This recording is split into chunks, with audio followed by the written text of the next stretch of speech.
Hey, hi everybody, this is Ryan here with you again today. It's April 19th. We're out here at the Flying J in Lodi, California. Got a delivery down in Pittsburgh, California, right outside of Oakland, and on the other side of the mountains there, kind of by Concord and all that, down at Dow Chemical.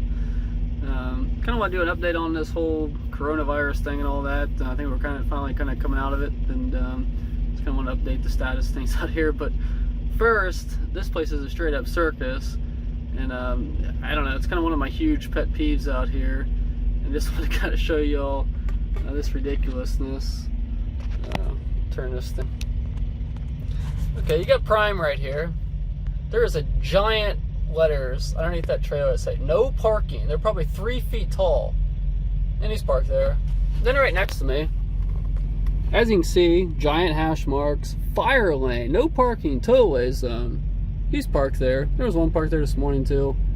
So I don't know, why can't people just, and there's spots around here, so why can't we just be, make trucking professional again and not act like a bunch of idiots? And there's a reason, like this one over here,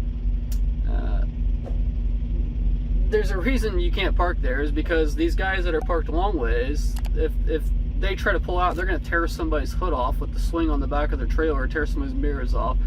It's just like, come on, let's. I mean, what is there? What do you not understand about fire lane, no parking, tow-away zone? I don't want to park there. So that's just my pet peeve for today. So, anyways, so kind of get on with what I was wanting to talk about anyways. But I read an article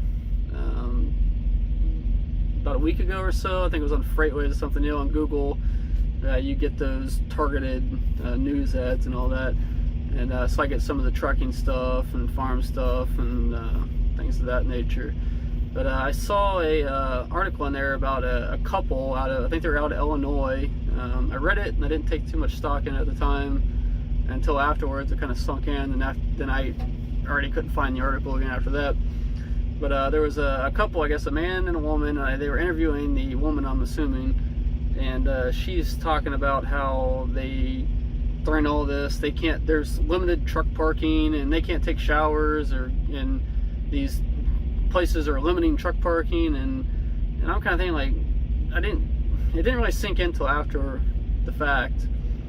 And I know if you watch my videos or kind of follow us, I go to a lot of places. I mean, I do 49 states, Alaska too, and I've been to 5 Canadian provinces. So I mean, I get around. The last month, I mean, I've been out to the West Coast twice. From Ohio to up to Washington, all the way down to Phoenix, then over, all the way back up. I've been up to Winnipeg, Canada, then I went home, then I'm back out to California. I'm kind of doing that big triangle again. So I mean, I get around, and I haven't seen anything.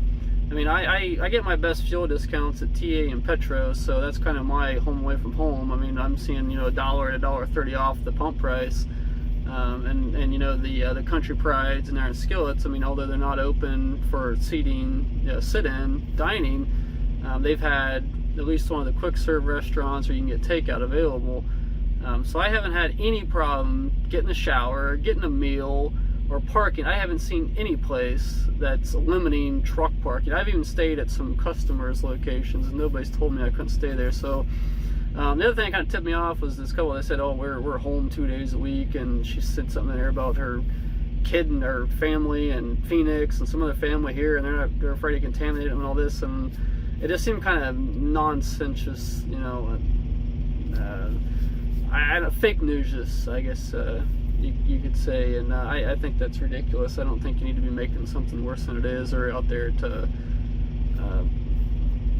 I don't know where they're going, but I go a lot of places and I haven't seen anything of those sorts. Or I mean, I've had one lady up, I did a delivery up at Campbell's Snacks up in Franklin, Wisconsin, outside of Milwaukee, and she kind of freaked out. I mean, well, first I walked in there and the guy's asleep. One guy's asleep at his desk, and I'm standing there for like 5 minutes, and I finally knocked on the glass, and she came over and like flipped out and acted like she was mad because I was there. And I'm like, oh, I got an appointment, I got a delivery, this is a food plate. I mean,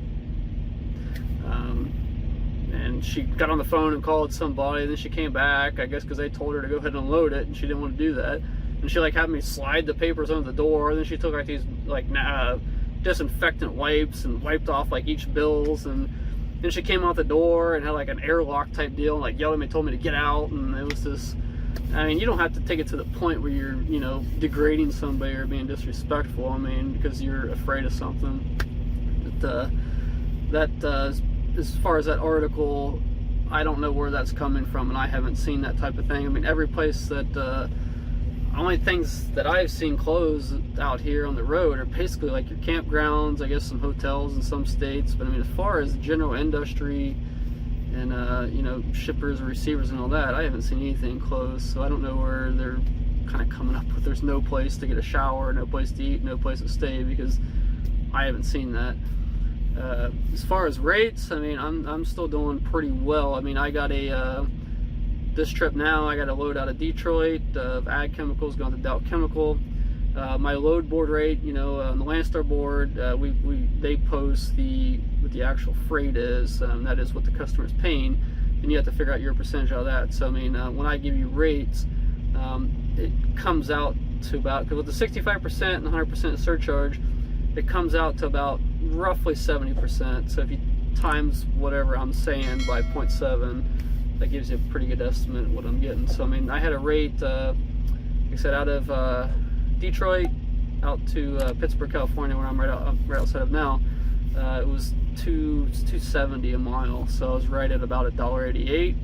And actually, I have 4 pallets, 5,000 pounds, sitting right in front of the trailer. So basically, an empty trailer coming all the way out here. And fuel's been down, so it's been pretty good all around. I kind of hit the jackpot. Don't normally happen. I've been kind of surprised. I got a load out of Fresno going up to Burley, Idaho, which is not too far from Salt Lake City, maybe 2.5 to 3 hours. You know, if you go straight up, go across 80 through Nevada, go up right up US 93, it takes you not too far from there. So not too bad of a trip. That was paying $4 a mile on the board. So that puts me like right around 285.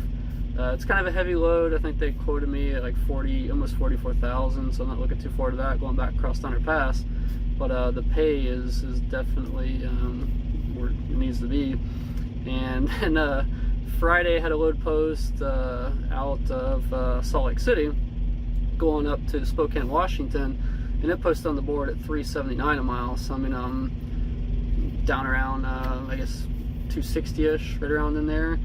So actually some of the highest paying loads I've ever gotten out here on the West Coast. And I mean, I think we figured it for, I left on Wednesday the 15th in the morning, and these 3 loads that delivery up in Spokane will be on Monday the 27th. So that put me about 10.5, 11 days out. And my net income to the truck before expenses is like $8,400. You know, that's my cut to the truck. And you know, after I'm figuring about $2,000 in fuel right now. I'm sitting at about $900 right now, and I've got about 1,600 miles to pull with those other 2 loads. And I don't expect, I mean, maybe I might be $1,500 in fuel. I haven't put all, I mean, I think I will be under, even with my Landstar expenses and stuff they take out. I think I'm gonna be well under $2,500. So at $8,400, I mean, I'm gonna be just under $6,000, you know, for 11 days of work, and that's it's a pretty good payday, so in my opinion. So I think if you know the right lanes and know where to run around, especially in these times, then you can do pretty well here.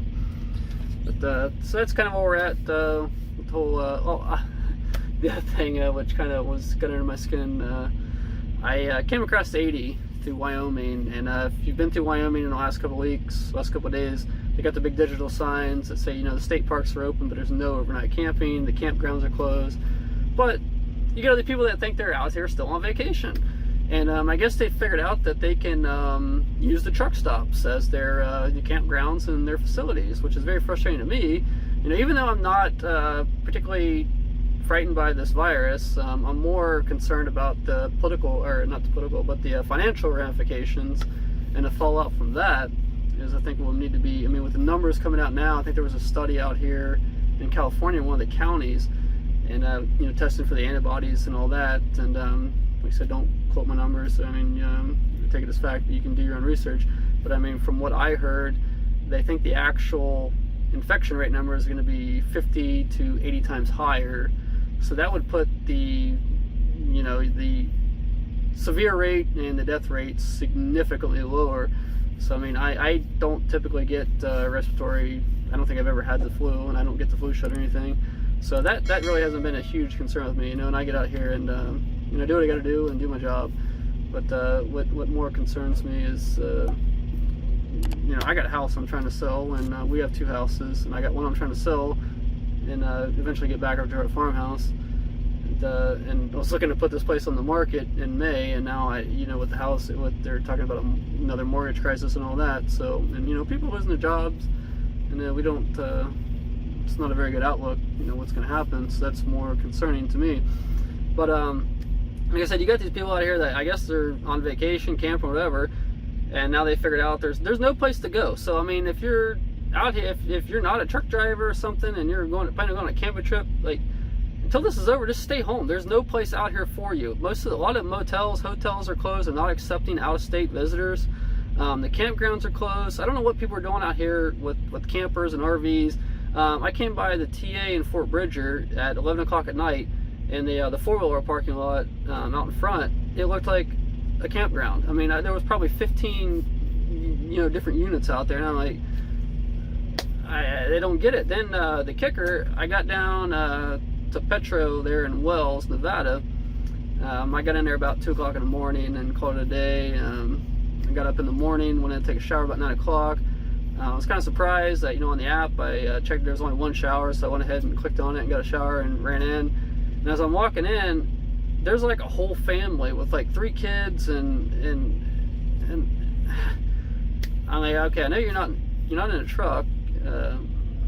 And then I went in and took my shower, did my thing, and I came out, and I kind of looked at the lady that cleaned the shower. She's in there, and I'm like looking at her like, what was that all about? And she's like, I have no. It's like these people, they do not get it. They don't get it. And I'm like, and I thought, I was like, you know, this is.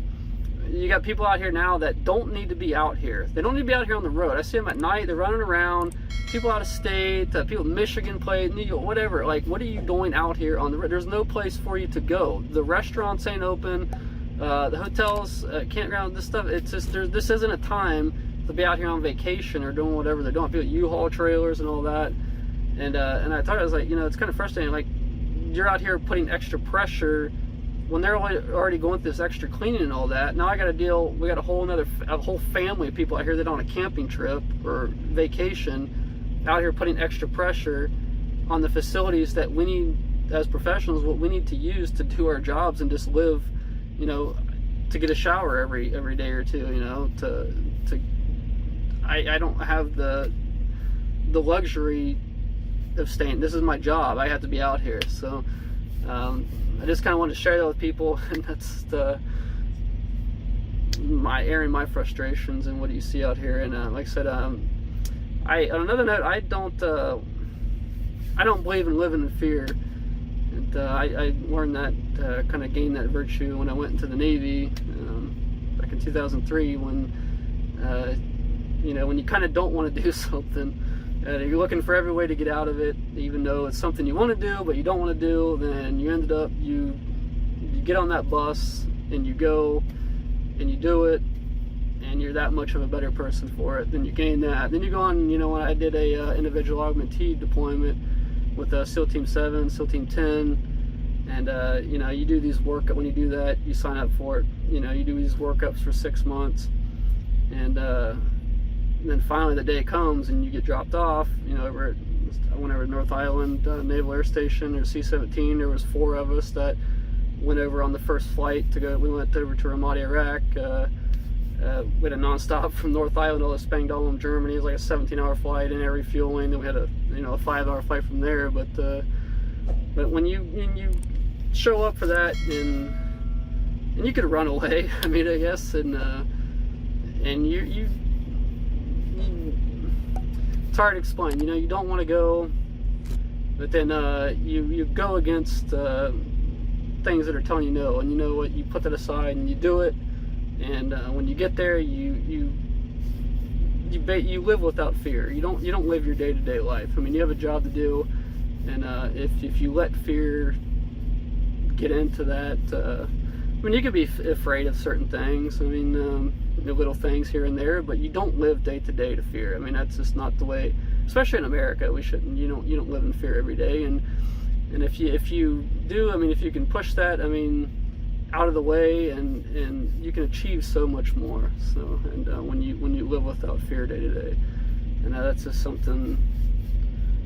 Like in these times, like you don't go to buy up all the toilet paper. I mean, like I said, this ain't Venezuela. This is America. I mean, we'll figure it out. You know, the trucks are rolling. We'll get the stuff there. So, but I just wanted to put that out there. And like I said, I appreciate the people watching and appreciate the views. And we'll see y'all next time.